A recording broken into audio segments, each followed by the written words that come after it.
Beleza, você... Tô tranquilo, valeu por me chamar. Então, você vai vir. Você tem alguma pergunta, algo específico? Sim, um pouco sobre a minha história.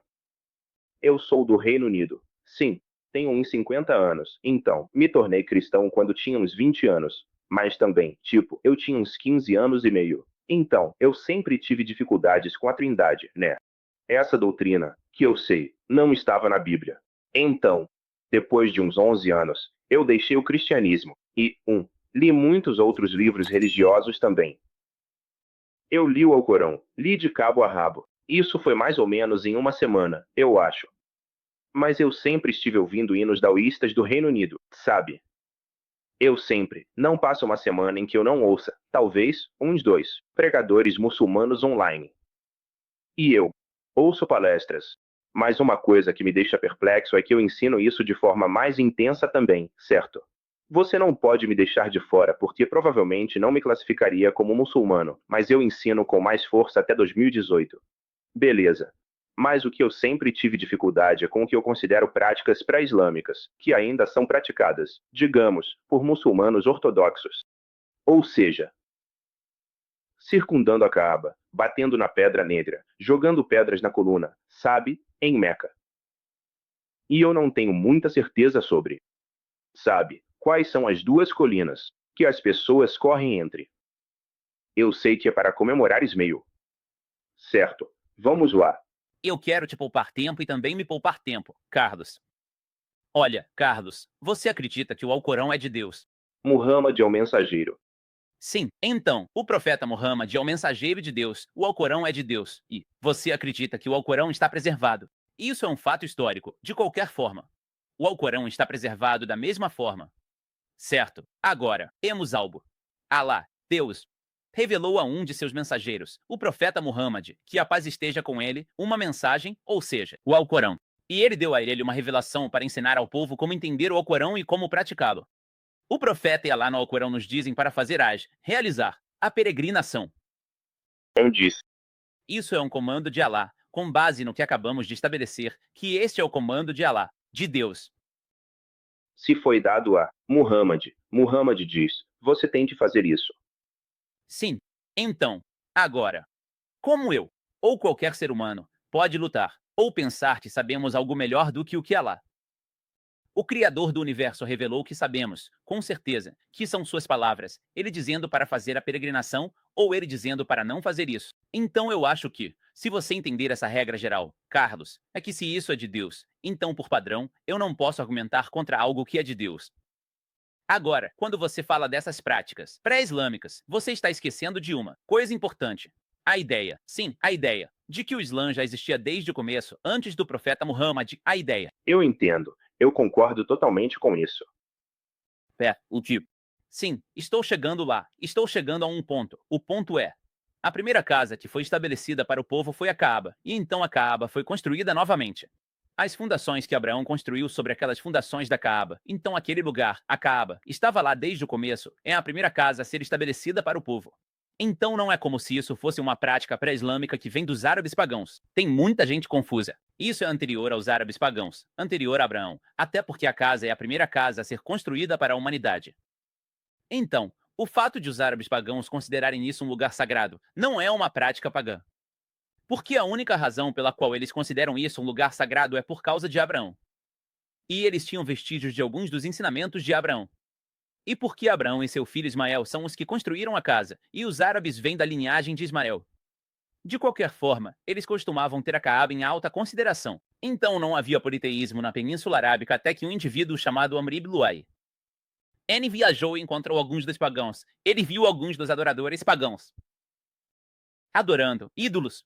Então ele foi e trouxe alguns desses ídolos, e ele era respeitado na Península Arábica. Então, quando ele trouxe, ele disse: são pessoas prostrando-se aos ídolos. Podemos fazer o mesmo. Podemos fazer nossos próprios ídolos e nos prostrar diante deles.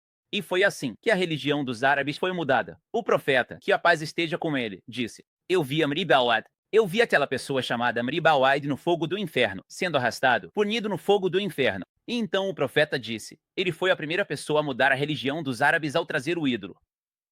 para a Península Arábica. Então, a única razão pela qual ele costumava venerar a Caaba era por causa de Ibrahim Alayhi Salam, que foi um mensageiro de Deus. E aquela casa, né? E aquela casa, esse cara introduziu-os. 350 outros ídolos na Caaba, né? Sim, a adoração a ídolos completamente. Toda essa ideia de adoração a ídolo. Ele introduziu a ideia de adorar ídolos. E então, gradualmente, eles começaram a fazer mais ídolos. Isaac e Naila eram dois ídolos que ele costumava adorar. A história é engraçada. São duas pessoas que cometeram fornicação no lugar sagrado. Ok, o tirano da meia-noite. As duas pessoas que se encontraram à noite e cometeram fornicação. E depois, quando eles morreram, fizeram ídolos para eles e os tornaram pessoas justas e começaram a adorá-los. Então é ridículo quantos ídolos foram introduzidos depois. O que Amram Mulhas fez, ele introduziu a ideia porque eles não tinham essa noção de adoração a ídolos na cabeça desde o começo. Ele introduziu o conceito de fazer um ídolo e adorá-lo, e então todos aqueles ídolos foram sendo gradualmente introduzidos na Península Arábica. Certo. Então, espera um segundo. Então, o que eu li, e de onde eu tô vindo, é que a Arábia era pagã. Quer dizer, Abraão foi lá, ou a donzela foi lá. A Arábia não era completamente pagã. A Arábia tinha práticas de Abraão, mas sim, eles eram adoradores de ídolos. Eles ainda estavam adorando. Os deuses supremos eram adorados por toda a Mesopotâmia, certo? E por toda aquela área, né? Mas por pessoas diferentes. Então, esse era apenas um deus. E então, obviamente, Iad disse que o lugar ficou corrompido mais tarde. O Islã sempre foi a adoração do único Deus que sempre esteve lá. Das ensinanças de Abraão e das ensinanças de Ismael, porque eles estavam lá naquela região. Então os ensinamentos deles estavam até que foram corrompidos depois. E quanto à pedra negra, quer dizer, o que isso tem a ver com o único Deus? Quer dizer, eu não entendo isso. Eu vejo a roda girando, e isso me deixa desconfortável. Porque vindo de uma formação cristã, sabe, tem muita influência pagã no cristianismo, né? Tipo, a Trindade. Você tem as cruzes, tem, tipo, o Natal, e é como se eles não conseguissem abrir mão disso. Então, quando eu vejo, você pode ver a religião. Se você estudar a Bíblia, você pode se tornar, você pode deixar o cristianismo, você pode se afastar do seu caminho. Então, eu poderia fazer isso direito. Então eu saí, Então, quando eu vejo a pedra negra e as multidões tentando tocá-la e girando em volta, eu só fico pensando, poxa, cara, isso não tem nada a ver com o único Deus. Mas de novo, esse é o problema agora, Carlos. E é por isso que eu te dei o conselho no começo da nossa conversa. O problema que você tem nessa compreensão, Carlos, é o seguinte: é que você está comparando uma religião que foi corrompida, o que significa que sabemos que a Bíblia não está preservada. Portanto, faria sentido que existissem ensinamentos pagãos, puramente pagãos, ali, enquanto podemos ter o Alcorão completamente preservado, o que significaria que qualquer ensinamento que pudermos estabelecer é do profeta ou do Alcorão. Portanto, não podemos dizer que isso é um ensinamento pagão, e não podemos ter dúvidas sobre isso. O que Muhammad disse. Beijar uma pedra negra. O profeta disse que a pedra negra é uma pedra do paraíso, não é da terra. E era branca, era puro, era como o leite. Era como o leite. E os pecados da humanidade. Eu disse que você fica preto por ser muito beijada. Não, não. São os pecados do povo. O profeta disse que era como leite, uma pedra que ia completamente branca, vinda do céu. Então os pecados do povo fizeram aquela pedra ficar preta. E você tinha o companheiro do profeta, Umar ibn al-Khattab, que era seu segundo companheiro mais próximo, e foi o segundo califa do Islã. O que ele disse? Ele disse sobre a pedra negra, que você é apenas um ajar, você é apenas uma pedra. Claro. Ah, sim. Eu sei. E eu sei que você não beneficia nem prejudica. E de onde ele está trazendo o seu ensinamento? Ele está trazendo isso do profeta. É só uma pedra. Umar ibn al-Khattab disse. E se o profeta não tivesse te beijado, eu não teria te beijado. Isso é o que Umar ibn al-Khattab disse. Então não é que os muçulmanos acreditam que aquela pedra é tipo uma pedra sagrada pagã ou algo assim. Eles sabem que essa pedra, a única razão pela qual fazemos essa prática é por submissão a Allah, porque o profeta fez isso. E você pode fazer o Hajj sem beijar a pedra negra. A propósito, não é uma etnia. É algo. Não, mas você não deveria ter um problema com isso. Mas eu estou tentando deixar claro para você que se fosse algo que os muçulmanos consideram tão sagrado, então eles teriam que fazer isso. Você sabe dizer. Eles estariam, na verdade, venerando isso. Eles não diriam você é só uma pedra. Você vai realmente colocar isso bem alto e tudo mais. Não, o fato é que o Islã ensina. Desculpe, você já fez isso. Feito o quê? Beijar a pedra negra. Eu não. Apontei para a Pedra Negra. Você pode apontar para a Pedra Negra. Se estiver muito cheio, você não precisa. Beije a Pedra Negra para que seu ad esteja completo. E esse é o ponto que eu quero fazer. A gente não acha que está fazendo ação de que essa pedra é como um dia, para que a gente conheça a história. A pedra era uma pedra que veio do Jana e ficou preta por causa dos pecados da humanidade, e uma, Muhatab, disse isso. Isso é apenas uma pedra e não traz benefício nem mal. Allah é quem traz o benefício.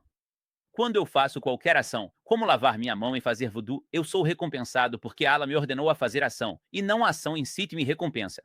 Então, eu beijar a pedra é algo semelhante. A única razão pela qual você recebe uma recompensa é porque Allah te ordenou a fazer aquilo, ou o profeta te ordenou a fazer aquilo, ou ele mesmo fez. Mas, como eu disse, a maneira de você remover essa dissonância cognitiva que você tem é separar o cristianismo do islamismo. Se o cristianismo é uma religião que foi corrompida, que foi mudada, o que faria total sentido. Então, duvidar dos ensinamentos que têm uma origem pagã que podemos estabelecer, eles têm uma origem pagã. E é por isso que você veria. Se o islamismo quisesse estabelecer o paganismo, a origem pagã, a primeira coisa que o profeta faria seria manter os ídolos elevados. Ele não vai destruir os ídolos ao redor da Kaaba. Ele não vai dizer a Anas ibn Malik, por exemplo, se você ver algum ídolo, quebre-o. Se você ver qualquer imagem, tire-a. Isso sempre foi o problema, porque eu tô pensando que ele era intensamente focado no único Deus. E é isso que me leva a pensar, porque eu acho, tá, se você quer trabalhar isso, o L, que ainda há um só Deus, então o islamismo deve ser a única religião na Terra. Ela. Sim.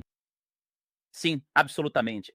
Se você quer ser um monoteísta, não dá para ser monoteísta hoje em dia com outras religiões. Sabe, outras religiões sempre vão introduzir algo a mais do monoteísmo. O islamismo é o único modo de vida monoteísta puro, a única religião monoteísta pura. Uma pessoa pode morrer sem ter feito o Hajj, e ainda assim, não tem problema nenhum com ele como muçulmano, só porque ele não tinha os meios, ou ele não tinha os meios físicos ou os meios financeiros. Allah diz que você faz o Hajj para aqueles que podem fazer o Hajj. Então, só o fato de haver a prática do Hajj, esse é o ponto que estou tentando te mostrar, não tem nada a ver com o paganismo. Ensinar-te só porque os pagãos faziam isso, não significa que também seja pagão. Porque você tinha os pagãos adorando a Deus. Isso significa que adorar a Deus agora é um ato pagão. Eles acreditam que Deus é quem dá a provisão. Eles acreditam que Deus é quem cria. Isso significa que agora, se eu acreditar que Deus é quem cria, isso é uma adoração pagã. Só porque os pagãos faziam algo, não significa que tudo o que eles faziam é, portanto, uma prática pagã. Então, a gente pode separar algumas das práticas pagãs, como adorar ídolos e fazer imagens, ídolo. Todas essas coisas e separar entre as coisas que têm essa origem real de Deus. A prática de Abraão, a prática da peregrinação, da Caaba, e tudo isso. Essas são práticas que vêm de uma origem, não tem nada a ver com as práticas pagãs. E isso faz sentido. Sim. É por isso que Allah diz no Alcorão: deixem que adorem o Senhor da casa. Nós não adoramos a casa. Nós não adoramos a Caaba. Allah diz: deixe-os adorar o Senhor da Caaba. Explicitamente claro no Alcorão. Nós adoramos Allah. A Caaba é apenas uma direção de oração que os muçulmanos seguem para se unirem. Assim, todos nós podemos ter unidade quando fazemos nossa oração em congregação. Beleza, Carlos, faz sentido. Eu concordo, cara. Problema, Carlos, deixe ir agora. Foi bom conversar com você.